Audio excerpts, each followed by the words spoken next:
Hola jóvenes, hola compañeros y compañeras, vamos a iniciar nuevamente nuestra clase de Derecho Mercantil y estamos analizando y estudiando lo que son los títulos de crédito.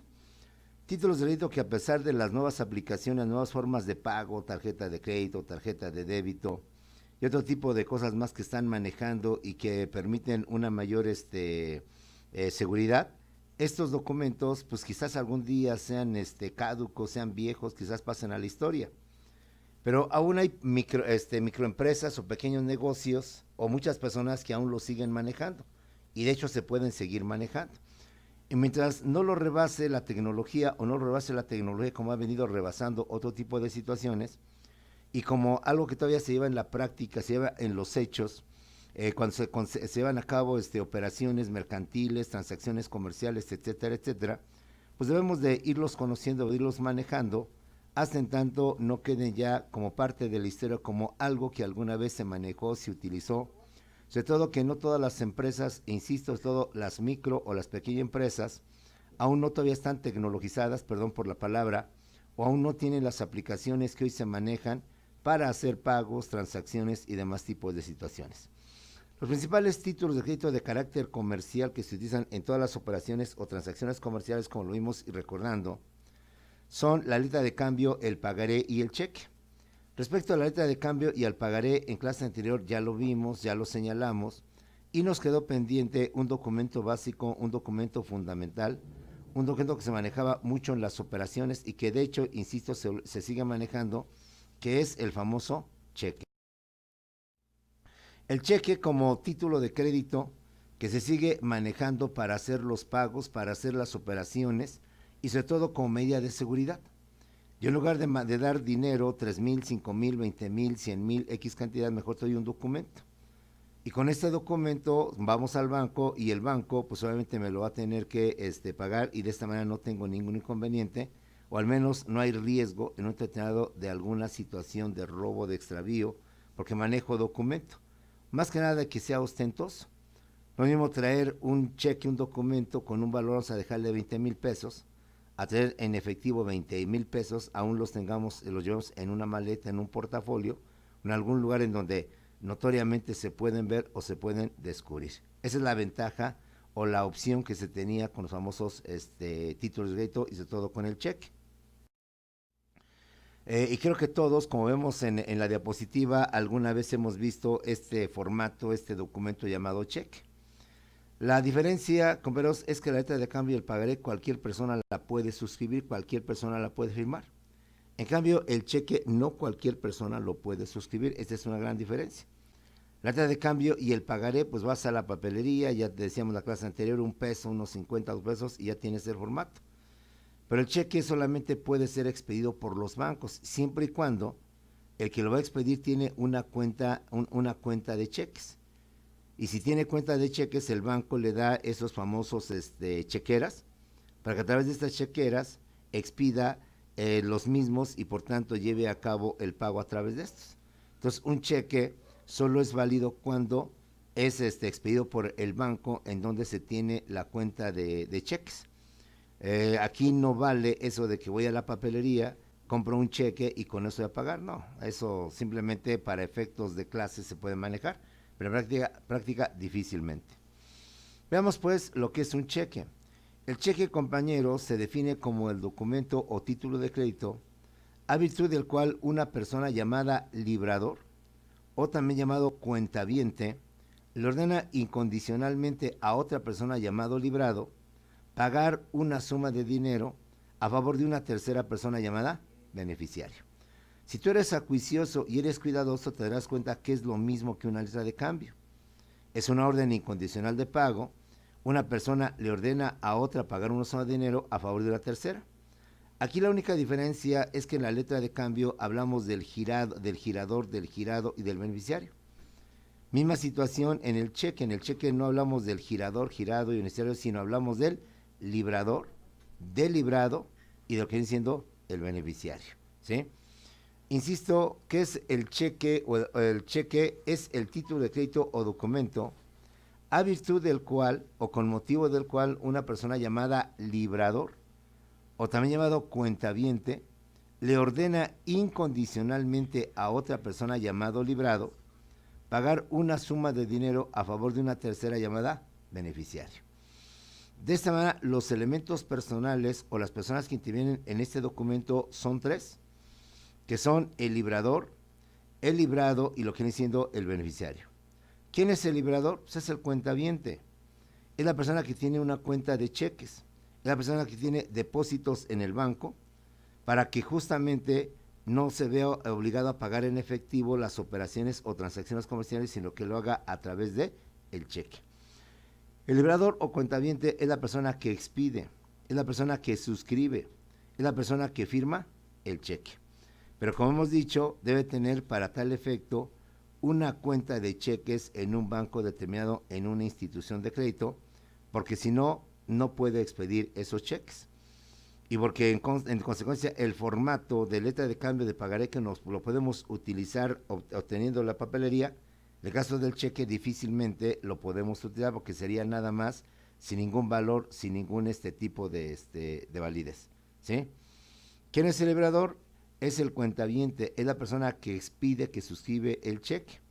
La que tiene una cuenta de cheques tiene depósitos en el banco que le permiten expedir esos documentos, porque él sabe de antemano que en el banco hay fondos para poder cubrir lo que viene siendo el importe del cheque. La segunda persona es el librado. El librado, con veros, necesariamente es un banco, es una institución de crédito. Yo no puedo expedir un cheque ordenándole a una persona física, a una empresa pagar ese cheque, no. Los cheques solo pueden ser pagados por el librado, que en este caso es el banco, es una institución de crédito. Reitero una vez más, un cheque no puede ser expedido para que una persona física, para que una empresa me pague ese cheque. Simplemente no existe ese tipo de documentos. El librado es necesariamente, forzosamente, exclusivamente un banco, una institución de crédito. Justamente en donde el librador o el cuentaviente tiene ese depósito o esa famosa cuenta de cheques. Es el banco o institución de crédito a cuyo cargo se expide el documento y es por tanto quien debe pagar ese documento. Para tal efecto ya hay una relación entre el librador y el librado. Para tal efecto y con anticipación ya hay una relación, un vínculo que une al librador con el librado. Porque el librador previamente tiene una cuenta de cheques, tiene depósitos, tiene dinero, que le permiten, por tanto, expedir estos documentos y, por tanto, le permite tener fondos para que el banco le pague justamente al beneficiario ese documento, ese cheque, esa cantidad. La tercera persona viene siendo el beneficiario. El beneficiario, compañeros, es la persona a cuyo favor se expide el cheque. Es la persona que debe de cobrar el cheque. Es la persona, por tanto, a cuyo nombre va a aparecer y la que, por tanto, va a recibir la cantidad que tiene ese cheque. Aclarando que en los cheques no siempre aparece el beneficiario, es decir, el nombre de la persona a quien se debe pagar. Como lo vamos a ver, el cheque tiene una cualidad que puede expedirse al portador. Es decir, al portador, cualquier persona que lo porte, cualquier persona que lo lleve consigo, que lo tenga y que lo presente, simplemente se le paga porque es al portador. Porque ya lo vimos en cheques nominativos, en cheques a la orden y en cheques al portador. Los cheques tienen la ventaja de que pueden expedirse al portador. Y al portador significa que no hay ningún nombre específico, ninguna persona en lo particular con nombre, apellidos, materno y paterno, bajo el cual la cajera sea obligada a exigir o a pedir una identificación y poder ver si la persona que está en el cheque es la misma persona que aparece físicamente a través de lo que viene siendo el documento oficial, compañeros. Siendo al portador, su nombre lo dice, cualquier persona que lo porte, que lo presente, que lo lleve, que lo presente ante la caja, es persona que lo puede cobrar, que lo puede llevar a cabo en un momento determinado. Esa es una ventaja de lo que viene siendo el cheque. ¿Quién es el beneficiario? Repetimos una vez más, es la persona a cuyo favor se expide el cheque. La persona, por tanto, que debe de cobrarlo. La persona, por tanto, que debe ir al banco y, por tanto, deben darle a él esa cantidad de dinero.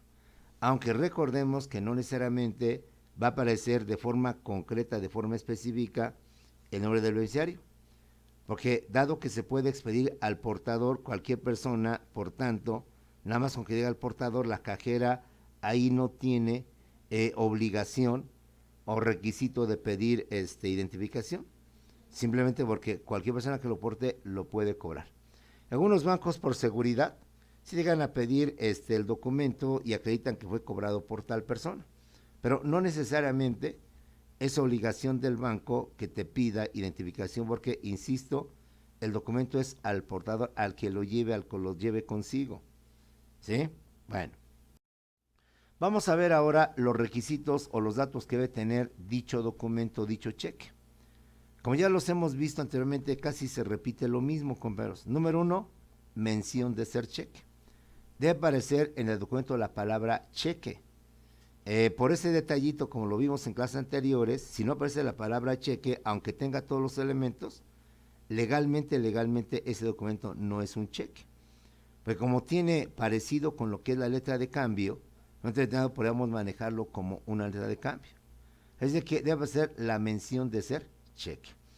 Como vemos al principio, en donde dice ahí, el número 2 dice, páguese por este cheque, ¿sí? Ya ahí aparece la palabra cheque y con eso ya se cubrió dicho requisito. El segundo requisito es una orden incondicional de pago. Al decir, páguese por este cheque, estoy ordenando, estoy exigiendo, estoy diciendo que lo deben de pagar, no estoy suplicando. Agradecer si se iba a pagar, suplico a usted tenga bien pagar, porque el cheque, al igual que la letra de cambio, son órdenes incondicionales de pago. Yo estoy ordenando, le estoy exigiendo, en este caso al librado, que pague ese cheque, mas no le estoy pidiendo de favor o le estoy suplicando. Es decir, páguese por este cheque, estoy ordenando, estoy exigiendo el pago de ese documento. El cheque, por tanto, al igual que la letra de cambio, es una orden incondicional de pago. Otro dato muy importante es el lugar y fecha de expedición. Catepec, Estado de México, a tantos de tantos del año tantos. ¿Sí?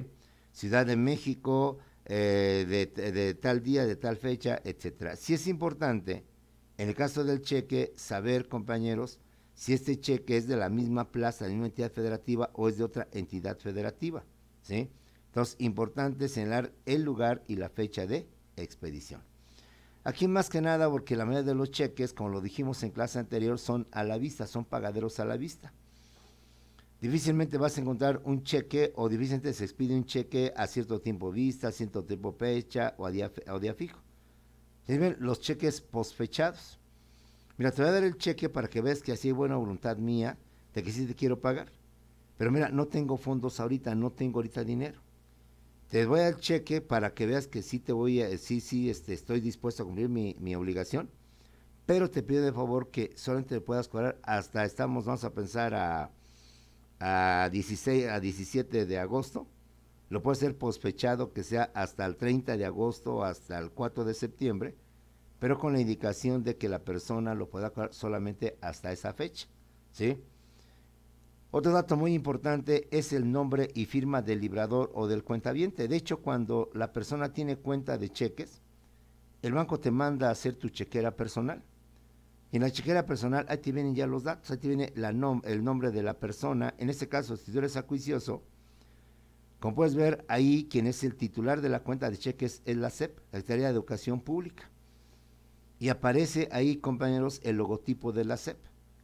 ¿Por qué? Porque el banco, como un apoyo a los cuentavientes, como con el afán de atraerlos, manda expedir los cheques personales.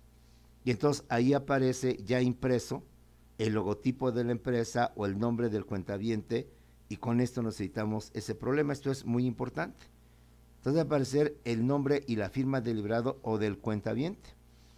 Y un dato también muy importante es como el banco expide estos documentos, de aparecer también el número de cuenta bancaria, ¿sí? Esto ya se da por hecho porque los bancos en ese sentido son muy cuidadosos, y cuando ellos mandan a hacer las chequeras, pues la parte importante es justamente eso: quién es el cuentaviente a través de su nombre, a través del logotipo de la empresa, y sobre todo el número de cuenta de ese cuentaviente o de esa persona. Otro aspecto muy importante es el nombre del librado o de la institución bancaria.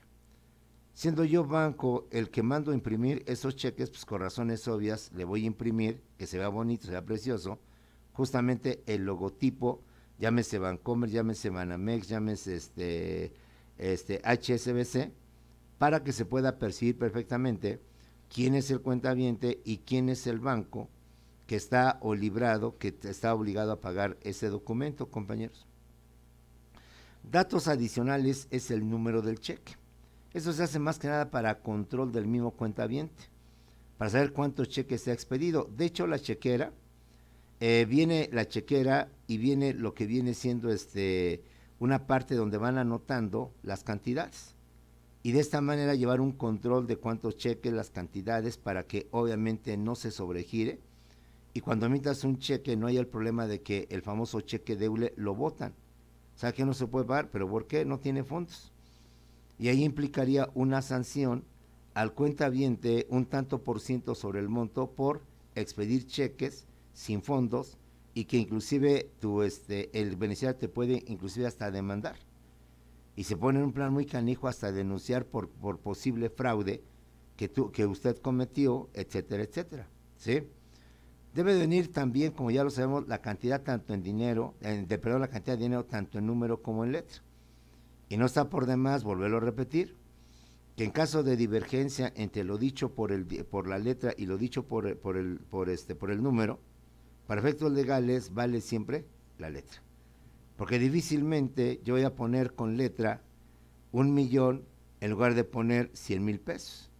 En cambio, si hay posibilidad de que yo me equivoque, le quite un cero, le ponga más ceros a la cantidad y entonces ya no es ni 1,000,000, a lo mejor son más 10 millones, por un cerito más ya serían 10 millones, o le quito un cerito y a lo mejor ya nada más serían unos 100,000 o una cosa por el estilo. Como te dije, también aparece el número de cuenta bancaria.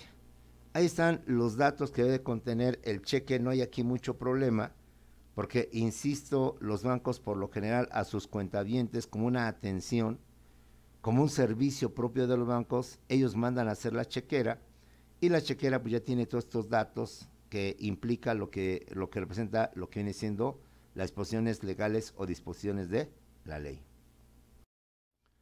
Vamos a ver algo muy importante que son los tipos de cheques. Antes que aparecían todas las aplicaciones de pago, insisto, tarjeta de crédito, tarjeta de débito y otras más que se manejan y que usted seguramente conoce mejor que yo, los cheques eran parte importantísima, parte fundamental para manejar grandes cantidades. Y una forma de proteger los cheques en caso de robo, de extravío, de asalto, era expedir cheques con ciertas características como son el famoso cheque cruzado general. Cheque cruzado general es un cheque en donde trazabas dos líneas diagonales o dos líneas paralelas principalmente sobre el anverso, sobre el frente del documento.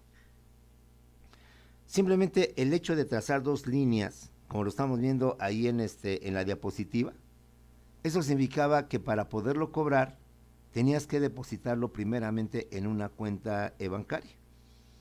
De esa manera, en caso de robo o de extravío, la empresa o la persona que le fue sustraída este documento ilegalmente puede solicitar a los bancos, a la Comisión Nacional Bancaria o demás instituciones que regulan el sistema bancario para hacer el seguimiento y localizar y buscar dónde se encuentra el cheque. A sabiendas quién es el girador, quién es el librado, el cuentaviente, quién es el librador, el cuentaviente, quién es el librado, el banco. Se hace el seguimiento y se puede fácilmente localizar. De tal manera que en caso de sufrir algún robo, a un extravío o alguna situación especial, sí podíamos detectar y hacer el seguimiento en dónde fue a parar dicho cheque. Tardarías quizás algunos días, algún tiempecito, no más allá de una semana, porque recuerda que los bancos tienen toda una tecnología antes de que se desarrollara que permitía fácilmente su ubicación, su localización. La gente que se dedicaba a la cobranza o se dedica a la cobranza y que muchas veces se les paga justamente con cheques, entonces tendrían la orden ya de sus jefes: mira, si te pagan en cheque, inmediatamente trázale dos líneas. Lo primero que tienes que hacer al recibir el cheque, tú trázale ahí delante de la persona que tiene el cheque dos líneas. ¿Cuál es la intención? Que con esas dos líneas, insisto una vez más, dabas a entender que no se podía cobrar, sino primero se depositaba. Si tú en un momento determinado a futuro se expide un cheque a tu nombre, llevas tu credencial de lector, llevas tu pasaporte, llevas todos los documentos que acreditan que tú eres el titular de ese cheque, por esas dos rayitas, la cajera y todas las cajeras te van a decir: pero señor, aunque usted se identifique y usted me está dando el documento y me consta que usted es la persona, yo no puedo pagarle este documento. Porque para podérselo pagar, primero dígame a qué cuenta lo deposito, y una vez que lo deposite esa cuenta, entonces ya usted puede hacer otro trámite para poder sacar ese efectivo. He ahí la ventaja del cheque cruzado especial. Nada más se hacía con una pluma, o sea, no requiere, no sé, alguna tinta especial o algún sello donde tú llevabas, sino, siente con que el cobrador o la gente de cobranza, una vez que tenía el cheque en sus manos, le trazara las dos líneas diagonales con una pluma, con un bolígrafo, suficiente para que con esto protegieras tu cheque por cuestión de algún extravío, de algún robo o cosas por el estilo. ¿Sí, jóvenes? Bueno. Similar al cheque cruzado general, tenemos el cheque cruzado especial, lo mismo que el anterior, igualito que el anterior.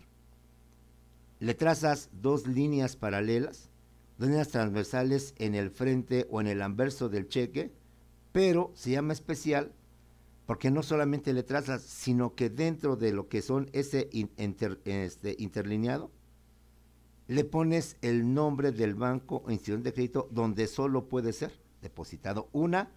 Un segundo candado, una mayor seguridad, compadres. Porque el otro cheque lo podías depositar en cualquier lugar. No sé, en Banamex, en HSBC, en Scotiabank, donde tú quisieras. En Banorte. Pero si tú si usted escribía entre las líneas paralelas Bancomer, Banamex, HSBC, solo ahí en ese banco podías depositar. Es decir, en un determinado podías hacer el seguimiento más rápido y más sencillo. Porque la persona que lo encontró o la persona que te lo robó y que lo quiere cobrar, solamente lo podía depositar en ese banco, converso. Si ponías Banorte o se ponía Banorte en esas líneas paralelas y tú ibas a Banamex o a Bancomer a cobrarlo, en primer lugar te decían, no lo puede usted cobrar, lo tiene que depositar. Bueno, lo deposito. Pero ¿sabe qué? No lo puedo depositar aquí, yo soy Bancomer, soy Banamex. Y aquí entre las líneas paralelas dice Banorte. Entonces lo tiene que depositar en Banorte. Y una vez que lo deposite en Banorte, entonces ahí se lo van a pagar. He ahí las ventajas que tenían este tipo de documentos en la forma en cómo se manejaban por seguridad. Las grandes empresas tenían esta cualidad y vuelvo a repetir. Los agentes de cobranza que por lugar andan en su motocicleta, que por lugar andan de una empresa a otra empresa, andan de un lugar a otro, y que muchas veces precisamente por lo mismo no se les daba en efectivo, sino se les daba en cheque, la instrucción era muy clara. Tan pronto recibas el documento, tan pronto te paguen el cheque, ahí mismo, antes que nada, ponle dos rayitas, dos diagonales, no requiere tantos centímetros de largo, no, simplemente las rayitas. Y con eso, cualquier cajera ante cualquier banco sabía que no podía hacer el pago sino previo depósito, claro. Si la cajera lo llegara a hacer, incurría en responsabilidad y entonces sobre ella pues se podía denunciar el haber pagado el cheque cuando sabía de antemano que no lo podía pagar si no previamente lo depositaba. Es obvio pensar que para tal efecto, pues a los cajeros se les capacita, los bancos son muy quisquillosos, son muy cuidadosos en ese sentido y saben capacitar, saben instruir perfectamente a sus cajeros y en caso de duda, creo que usted lo ha visto, la cajera va con el gerente para que el gerente le firme, le autorice y con eso se defiende la cajera. Y con eso la cajera pues se protege para evitar justamente este tipo de responsabilidades. Imagínate cambiar un cheque por 20,000 o 40,000 pesos que está trazado como un cheque cruzado especial o un cheque cruzado general, pues imagínate de dónde una cajera va a poder cubrir esos 50,000, esos 40,000 pesos. Entonces son medidas de seguridad previendo o previniendo justamente un robo, un asalto o una pérdida de dichos documentos. Como es típico que estos agentes de cobranza andaban en moto, pues vamos a exagerar. Subieran un accidente, se perdía la documentación y un Vivales pues se daba cuenta de esto, pues vénganse para acá, uñas amigas, ¿para qué te quiero? Se llevaban los cheques, pero, oh desgracia, cuando querían cobrarlos, pues les decían, no se puede hasta en tanto me lo deposites. Si esa persona no tenía cuenta de bancos, pues difícilmente lo podía depositar y por tanto, y en consecuencia, difícilmente lo podía pagar. Que se lo podía dar a otra persona, ¿sabes qué? Vale 20,000, dame nada más 15,000 o dame 12,000 y ya te lo paso. Y si la persona no sabía, pues se iba a enfrentar a la misma situación. Esa es la ventaja o la ventaja de este tipo de documentos. Otro documento que también se maneja es el cheque para abono en cuenta. Similar al anterior, compañeros, donde ahí usted pone para abono en cuenta. Y no solamente pone para abono en cuenta, sino que inclusive inmediatamente ponía en donde se permitía el número de cuenta. Todavía era un cheque más sofisticado, con mayores candados o mejores candados para su fácil localización en caso de cobro indebido, ilegal, en caso de alguna situación que presentara. Por lo general, cobro se ponía en la parte de atrás. ¿Sabes qué? Te dan el cheque y en el reverso, en la parte de atrás, ponle, inclusive de forma manuscrita, aquí como lo estamos viendo, se da a entender que llevaba una especie como de sello y lo que hacía el agente de cobranza es ponerle ese sello para que lo hiciera para abonar en cuenta o para abono en cuenta. En la práctica no era necesario que tú llevaras un sellito con esta leyenda y por tanto le pusieras esa leyenda, no. Con tu puño y letra, la instrucción era eso, tomas el cheque y en la parte de atrás le pones para abono en cuenta número tal, número 3,000, 5,000, 7,000, guión tantos y tantos, de Banamex, de Bancomer o lo que tú quieras. Con eso le dabas mayor seguridad, porque en caso de extravío o de robo, la persona, permíteme la expresión, pues ya se fregó, ya se jodió, porque la única forma de poderlo pagar, de poderlo cobrar, si es que lo pudiera cobrar, es que se tenía que depositar en esa cuenta, y esa cuenta pues era la de tu empresa, la que te mandó ir a cobrar ese documento, y como él no podía acreditar que pertenecía o era parte de esa empresa, pues entonces ya no se podía cobrar, y antes bien el ladrón te hacía el favor de depositarte tu cheque y encontrar por tanto ya más fácilmente la cantidad que aparentemente te habían robado o se había extraviado. Como puedes ver, son sistemas que en la práctica se manejaban precisamente para cubrir, para garantizar, para seguridad de que este dinero que fue pagado en documento pueda tener la seguridad de que pasara lo que pasara, sucediera lo que sucediera, robo, extravío, asalto, accidente, y alguien de buena fe o de mala fe, más que de buena fe, de mala fe, y al final de adquiero ilegal lo quisiera cambiar o lo pretendía cambiar, pues simplemente se encontraba ante la cajera, ante el banco, en donde ya no podía hacer.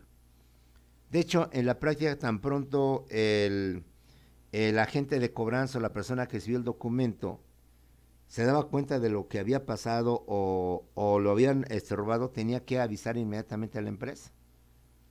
¿Sabe qué? Me acaban de asaltar, me acaban de robar, me acaban de quitar los documentos. Inmediatamente hablaban con las personas que les pagaron, oye, ¿qué cheque era? ¿De qué banco era? Inmediatamente mandaban un oficio al banco.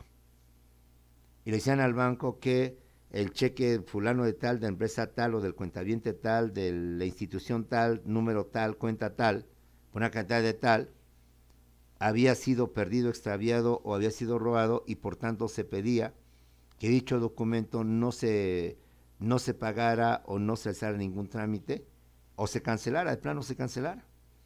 Bajo esta perspectiva llegaba el cheque al banco y como tenían ya esa orden de cancelarlo, de no aceptarlo, pues ya se cubría aún más esta forma de pagos, esta forma de transacciones comerciales, sin el riesgo de perder esa cantidad, ese dinero. Entonces, para abono de cuenta, como puedes ver, del cheque cruzado general pasamos al cheque cruzado especial. Del cheque cruzado especial pasamos para el cheque para abono en cuenta y cada vez hay una mayor seguridad, una mayor protección, una mayor forma de cuidar que tu documento o esa cantidad difícilmente sea cobrada o casi imposiblemente sea cobrada. Y en caso de que fuera a darse esta situación, pues fácilmente indagar por qué el cajero o la cajera hizo ese pago cuando no debe haberlo hecho. Y quién fue la persona o a qué cuenta fue a parar. Y por qué esa persona que nada tenía que ver con la empresa, se depositó ese dinero en esa cuenta y de ahí ir dilucidando responsabilidades, ir dilucidando y estableciendo personas y fincar denuncias penales para proceder legalmente a lo que venía siendo un robo, un saqueo a este tipo de documentos. Otro documento más es el cheque certificado, compañeros. Como el cheque es un documento que ampara una cantidad y pues hay el riesgo de que la persona que te paga en cheque no tenga los fondos suficientes y en consecuencia salga el famoso cheque rebotado, el cheque de hule. Entonces, para evitar este tipo de situaciones, tú le pedías a la persona que te iba a pagar en cheque: mire, no es mi costumbre recibir cheques, pero para que haya seguridad le dirías: bueno, acepto que me paguen cheque, pero que sea certificado. ¿Qué certificado? Que yo, el cuentaviente, iba ante el banco y le decía al banco que me certificara dicho documento. La certificación consiste en acreditar que dicho cheque o dicho documento tiene los fondos suficientes para poder ser cobrable, para poder ser pagable.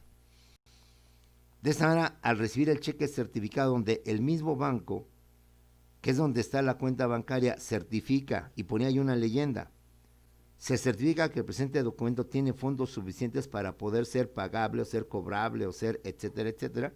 Entonces tenías tú la garantía y la seguridad de que al irlo a cobrar había fondos y no había el riesgo de que te lo botaran por la falta de fondos. Esto también es muy importante porque tú a futuro, si es que manejas cheques o sigues manejando cheques, y en caso de que tu cliente, tu proveedor o quien sea, tu deudor, te diga: mire, no le voy a pagar en efectivo, le voy a pagar en cheque, pues no está por demás decirle: sí, acepto que me pague el cheque, pero voy a pedir que sea cheque certificado. Es decir, que si usted el cheque me va a dar es de Banamex, es de Bancomer, que la cajera de Bancomer, porque esto se hace ante la cajera, no tienes que ir ante el gerente o ante la oficina principal de Bancomer o de Banamex.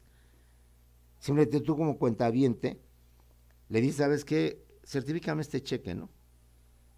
Ya te lo certifican, le ponen el sello, le ponen ahí una leyenda, se hace constar que este documento tiene fondos suficientes, etcétera, etcétera. Ya vas tú, lo recibes y tienes la seguridad de que no hay riesgo de que te lo voten. Claro, la certificación tiene cierto plazo.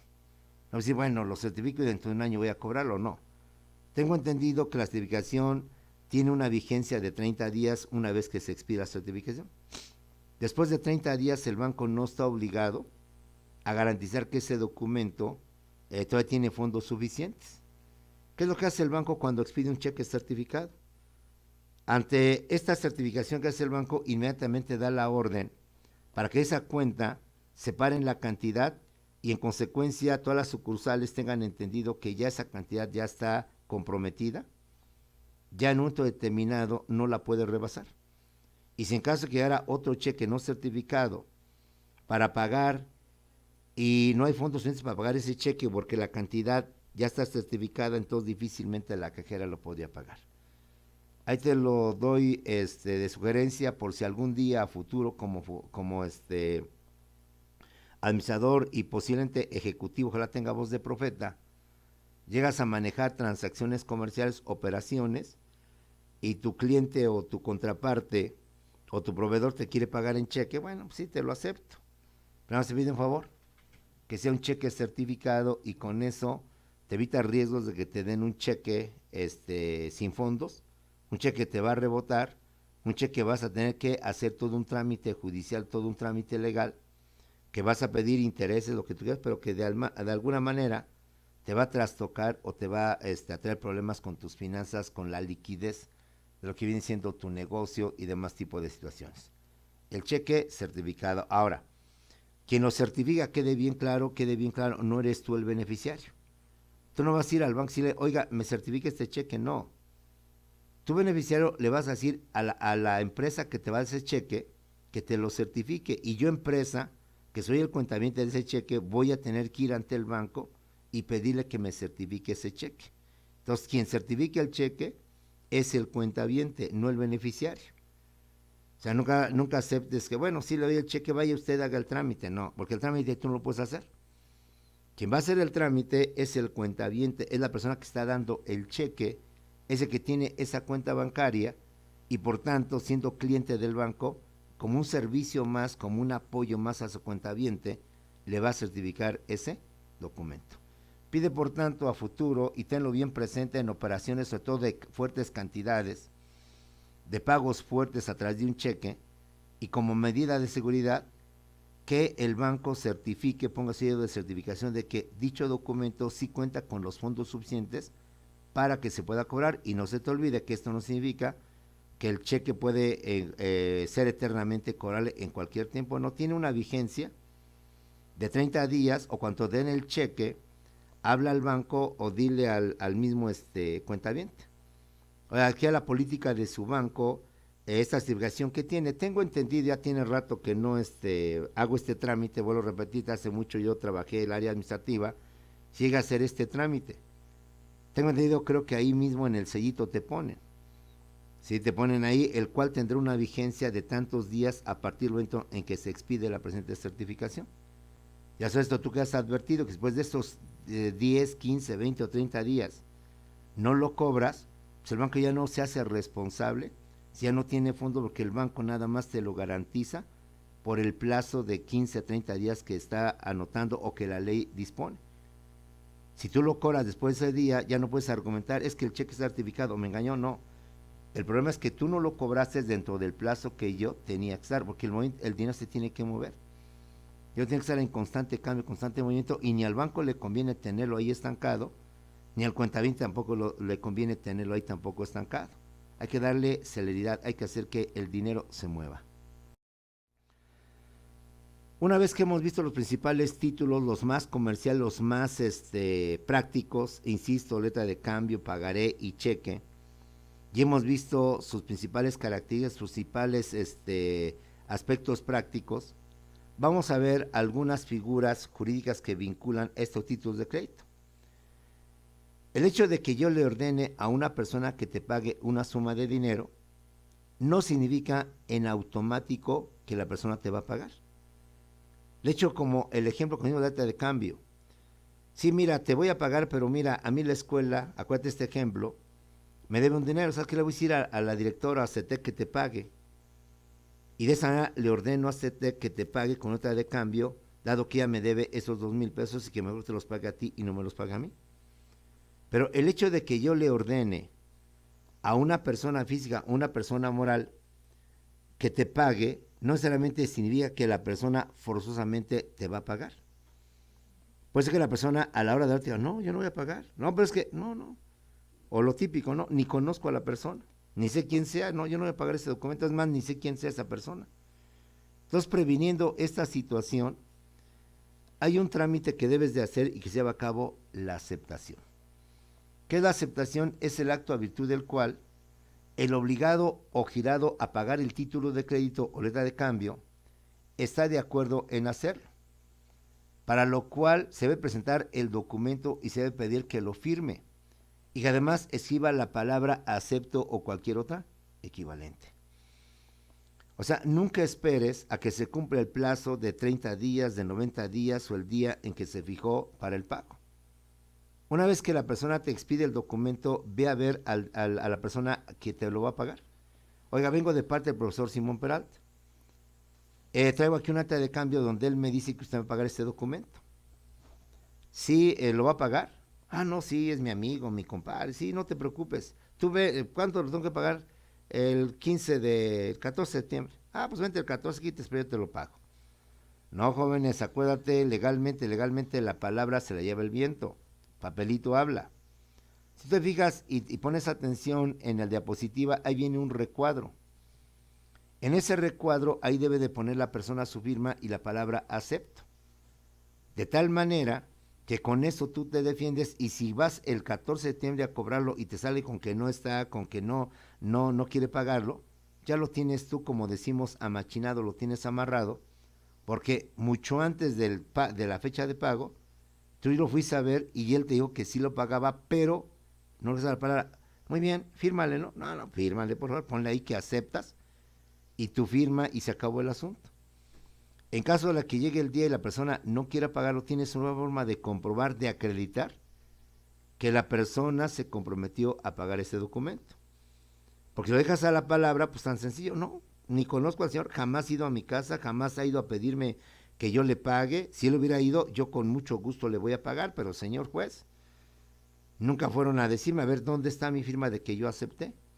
Entonces, por razones de seguridad, compañeros, el hecho de que tú emitas un documento, concretamente la letra de cambio, no significa en automático que la persona te va a pagar. No necesariamente la persona va a decir, ah, no, sí, yo pago, no. En un momento determinado, antes de que se venza el pago, velo a ver y dile, aquí traigo un documento de tal persona que me dice que usted me va a pagar. Me dice, por cierto, que es su hermano, dice que es su hijo, me dice que es su papá, me dice que es su compadre, me dice X razón, que no me preocupe. Ah, no, sí, no hay ningún problema, claro, ¿cómo no voy a pagar yo si él es mi hermano, si él es fulano? Bueno, pues ante esta situación, mire, perdone usted, sería tan gentil, tan amable de firmarme aquí en este recuadrito, poner su firma y ponerme la palabra acepto, estoy de acuerdo, conforme, cualquier palabra similar, porque vamos a ver que van a aparecer muchas firmas. Y si aparecen muchas firmas, pues ¿cómo sabes cuál es la firma del endoso, cuál es la firma del aval, cuál es la firma de aceptación, cuál es la firma de no sé qué tantos? ¿Cuál es la firma del girador, del girado y tantos elementos? Entonces, al poner tú la palabra acepto, estoy de acuerdo, conforme y ganchos ilegibles, esta persona es la que se comprometió, es la firma del girado, que de antemano manifestó y dijo que sí iba a aceptar pagar. Y en caso de que a la hora diga que no, tengo una prueba contundente, un documento, donde él días anteriores me dijo que sí iba a aceptar y aquí está su firma y además la palabra aceptó, conforme, de acuerdo o lo que tú quieras. Entonces, no se te olvide que, principalmente la letra de cambio, debe ser un trámite llamado aceptación. La aceptación es el acto de virtud del cual el obligado o girado a pagar el título de crédito o letra de cambio está de acuerdo en hacerlo, para lo cual debe presentarse el documento y firmarlo. Pero además de firmarlo, debe de escribir la expresión acepto o cualquier otra equivalente como constancia. Otra equivalente acepto, estoy de acuerdo, conforme, etcétera, etcétera. La aceptación, para ser válida, tiene que cumplir ciertos requisitos. Ahí ya tenemos, como puedes ver, en el recuadro dice aceptación, ahí viene una firma. La aceptación, como los debe de constar en el mismo documento, sobre el mismo documento, ¿sí? Bien sea al frente, para el caso de que, como en la diapositiva viene el cuadrito, o bien sea en la parte de atrás. Pero como en la parte de atrás van a aparecer muchas firmas que vamos a ir viendo ahorita, que el aval, que el endoso, y entre tanta firma, bueno, ¿y este quién es? ¿Y por qué me firmó? Ah, mira, si puso aceptó, es porque él es el que se comprometió a pagar el dinero. Si aparece la firma y dice endoso en procuración, no, nada más me firmó que me lo está transmitiendo, pero nada más para tales efectos. Debe de escribirse la palabra acepto o cualquier otra equivalente. Dentro de los formatos que se encuentran en las papelerías, ya viene ahí, como lo estás viendo en el recuadro, el cuadrito, y ahí viene ya la palabra aceptación. Entonces ya no tiene necesario poner acepto, ya se entiende que esa firma es la de la persona, del girado, del principal obligado que está dispuesto a hacer el pago. Y sobre todo la firma del obligado o del girado. No se te olvide. Aquí, más que poner el nombre de la persona, en este caso poner CETEC o poner, con todo respeto, la licenciada Eva Vázquez, hay que pedirle que nos pongan su firma. Sí, porque tan sencillo, me presenté, dijo que sí, y aquí, bueno, ¿y dónde está la firma? Yo nunca te firmé, y yo nunca estuve presente ese día, entonces evítate problemas. Por eso es importante conocer y manejar este tipo de documentos, este tipo de títulos de crédito. Tenemos otra figura más, que es el endoso. Ya de eso habíamos hablado un poquito en clase anterior. Te recuerdo que el título de crédito sustituye al dinero. Pero tiene una facilidad de que fácilmente se puede transmitir de una persona a otra persona, no requiere nada, simplemente te doy tu cambio, te doy tu dinero y se acabó el asunto, no me tienes que firmar nada, se transmite así. Entonces, si el documento sustituye al dinero, también debe tener esa facilidad, esa forma de transmitirse inmediatamente. Para poder hacer esa transmisión de un documento de una persona a otra persona e irlo transmitiendo de persona a persona, entonces se maneja la figura llamada el endoso. El endoso es la forma normal, natural, clásica de transmitir los títulos de crédito. y consiste en transmitir el documento de una persona a otra persona. Y consiste en que el endosante o el titular del documento simplemente lo que hace es firmarte en la parte de atrás. Y con eso se entiende que en esa firma es la del titular, y que por tanto te la está transmitiendo. Y por tanto, ya con eso tú puedes comprobar que ese documento ya está a tu favor y no hay ningún problema. Es como cuando se lleva la compra de coches. En la compra de coches, y tú pides solamente la factura del coche que ahora tú vas a ser el dueño, necesitas ir ante el notario público y hacer constar que se presentó fulano, a virtud del cual fulano vende su coche a Perengano, Perengano recibe las llaves y Perengano le entrega el cheque, el dinero en efectivo. No. Para evitar toda esta tramitología, en la factura, en la parte de atrás, le firmas tú como propietario y con eso das a entender que tú estás transmitiendo dicha factura y dicha propiedad a otra persona. Entonces, el endoso es la forma en cómo se transmiten los documentos y consiste en que el titular o endosante en la parte de atrás te hace su firma y con eso, en la práctica, es más que suficiente. Pero cúrate en salud. No sea que al rato, bueno, ¿y esta firma de qué es? Porque vuelvo a repetir, como puedes ver, están apareciendo varias firmas. Va a aparecer la firma del aceptante y va a aparecer también la firma del endosante. Y si, por ejemplo, yo te transmito mi documento y te lo endoso, y tú a su vez lo vas a endosar y lo vas a transmitir a otra persona, la persona a su vez lo va a transmitir y endosar a otra persona, va a ser como 5 o 6 firmas. Y entre tanta firma, bueno, ¿y esta firma de quién, de qué es o de qué se trata? Tú pones la palabra endoso, aceptación aval, ya se entiende por qué aparece esa firma y cuál es el significado de esa firma. En la práctica ya les dije, nada más con que en la parte de atrás firme el titular y con eso ya lo estás endosando, lo estás transmitiendo. De hecho, si usted es acuicioso, cada vez que vamos a cambiar un cheque y el cheque está a nuestro nombre, ¿qué nos dice la cajera? Aparte de pedirnos identificación, fírmele. Firmas en la parte de atrás como constancia de que usted ya cobró ese cheque y como constancia de que usted ya recibió, por tanto, ese dinero. Es lo mismo. Pero la ley establece que el endoso debe de tener las siguientes características. Debe constar en el mismo documento, por lo general en la parte de atrás o en el reverso de la hoja, o bien en hoja adherida al mismo. Cuando acabo de mencionar, suele suceder que muchas veces se endose varias veces. Y como muchos tenemos firmas grandotas, garabatotes grandotes, entonces ya no dejamos espacio para que se firmen más. La firma del aval, la firma de otro endosante, la firma del aceptante, la firma de tantos. Entonces tienes y puedes, legalmente sí se te autoriza que adhieras. Es decir, que pegues casi una hojita, un pedazo de hoja, una hoja, al documento, pero quede perfectamente adherido. Es decir, que no manejes el documento y la hoja aparte. La pegas bien, le pones lo que sea para que quede bien adherida. Y esa hoja adherida, ahí pone las demás firmas pensando que ya no hay espacio donde poner las demás firmas. Entonces, el endoso puede hacerse al reverso del documento y a falta de espacio, adhieres otra hoja, pegas otra hoja, pero bien integrada, en donde puedes hacer las siguientes firmas. Debe aparecer la firma del endosante o el titular del documento como prueba de que la persona sí está transmitiendo o endosando ese documento. Debe aparecer el nombre del endosatario, el nombre, no es el que aparezca su firma, el nombre del endosatario o de la persona a quien se transmite el documento. Debe aparecer, obviamente, el lugar y la fecha del endoso. Catepec, Estado de México, a tantos de tantos de tantos. Y también debe ver qué tipo de clase de endoso. Esto también es muy importante. Ahorita vamos a explicar el tipo o clase de endoso, compadres. Porque si no, no necesariamente cuando te transmiten un documento, te lo transmiten para que lo cobres. A veces te dan un documento, pero no para que lo cobres, sino como una garantía. Y ahorita vamos a ver este aspecto, compañeros.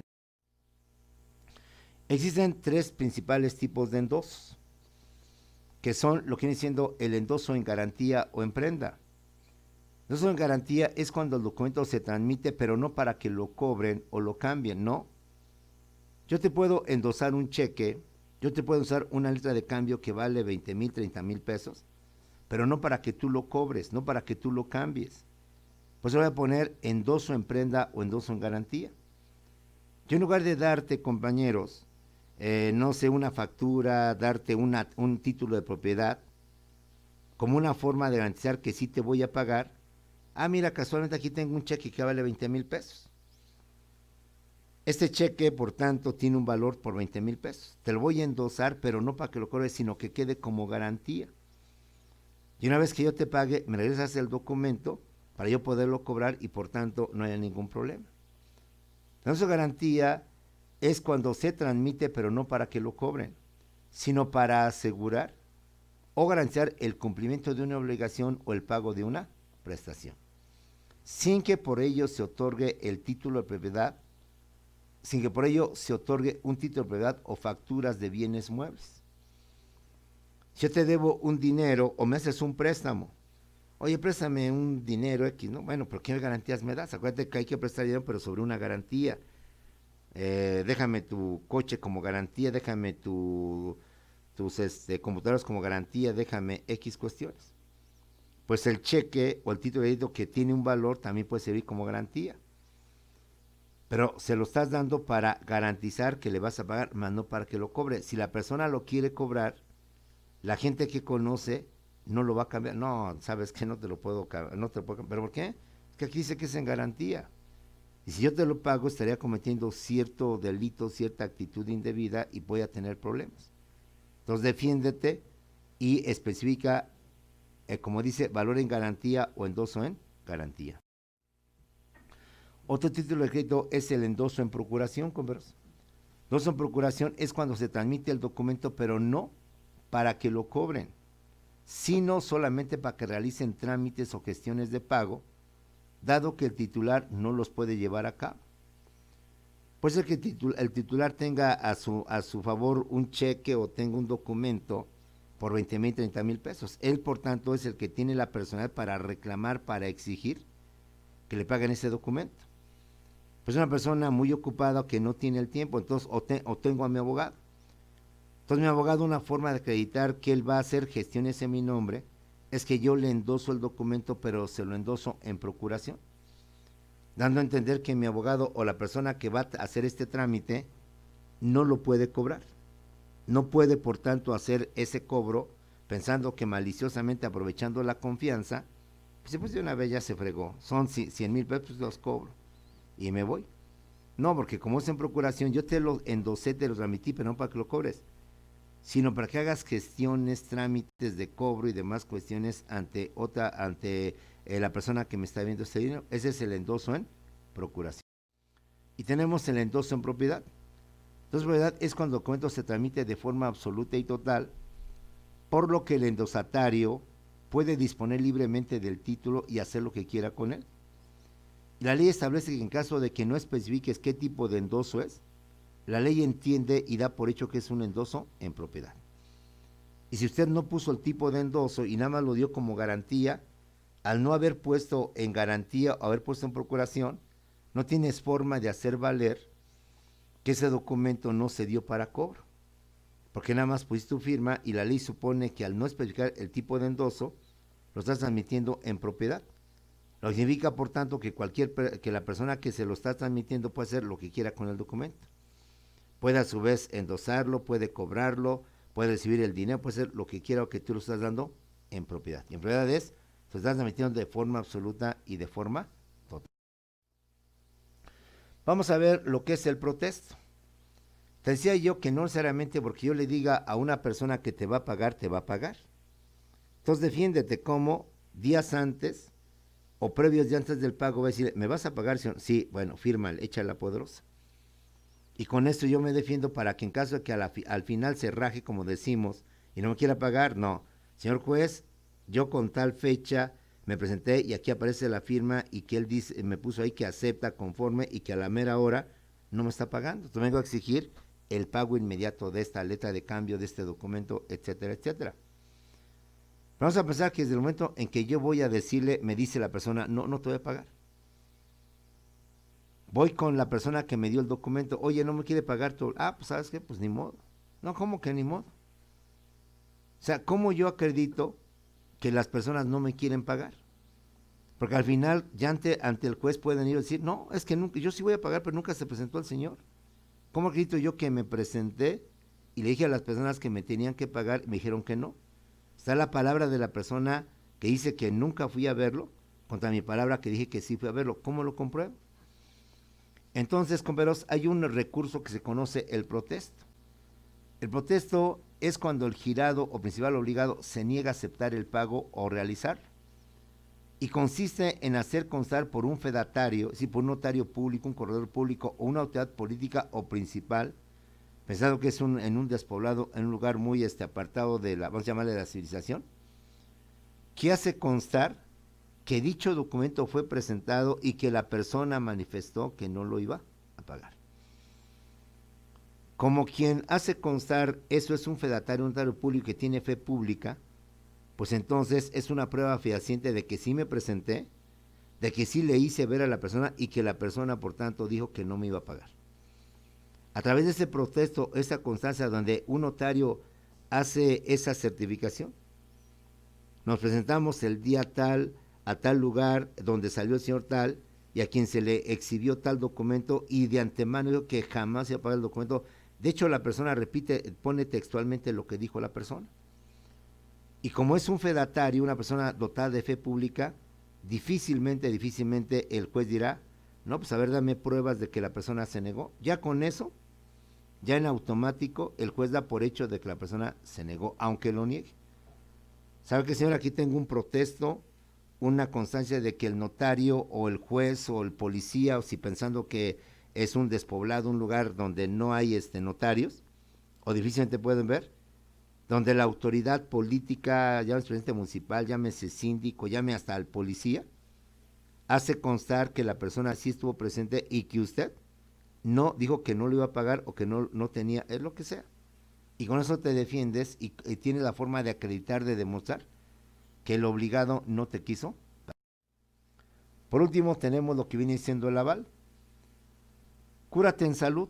Ya hemos dicho que no necesariamente la persona a la cual tú le ordenas pagar te va a pagar o en automático está obligada a pagar. En un momento vamos a decir, no, no pago. ¿Qué se hace en estos casos? Pues se nombra un fiador. Si no me pagas tú, que me pague tu fiador. Lo que se hace en los contratos de arrendamiento.